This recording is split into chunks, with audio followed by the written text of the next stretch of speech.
மதுவிலக்கு மாநாட்டில் விசிக தலைவர் திருமாவளவன் பேசியது அவரது அரசியல் வாழ்க்கையில் கரும்புள்ளி என தெலங்கானா மாநில முன்னாள் ஆளுநர் தமிழிசை சவுந்தரராஜன் விமர்சனம் செய்துள்ளார்.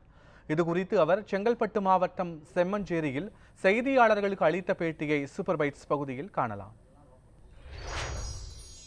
அண்ணன் திருமாவளவன் நேற்று பேசியதெல்லாம் எனக்கு வியப்பாக இருக்கிறது.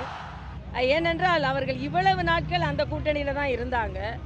அந்த கூட்டணியில் இருந்து கொண்டு அவர் மதுவிலக்கை பற்றி எந்த கொள்கையும் இதற்கு முன்னால் எடுத்து வைக்கவில்லை. திடீரென்று தனக்கு அதிகப்படியான இடங்கள் வேண்டும் என்ற ஒரு கோரிக்கையும், தனது கட்சியை சார்ந்தவரையே ஒருவரை கூப்பிட்டு பேட்டி கொடுக்க சொல்லி எங்களுக்கு ஆட்சி அதிகாரத்தில் எங்களுக்கும் பங்கு வேணும் என்று சொல்ல வைத்து ஒரு அப்பட்டமான அரசியல் நாடகத்தை தான் நடத்தி கொண்டிருக்கிறார். அதே போல மத்திய மதுவிலக்கு கொள்கையை அறிவிக்க வேண்டும் என்று சொல்கிறார்கள். மாநிலத்திற்கு சுயாட்சி, மாநிலத்திற்கெல்லாம் அதிகாரம் என்று சொல்லும் அவர்கள் இன்று இந்த கொள்கைக்கு மட்டும் மத்திய அரசுக்கு அதிகாரம் இருக்கிறது என்று சொல்கிறார்கள்.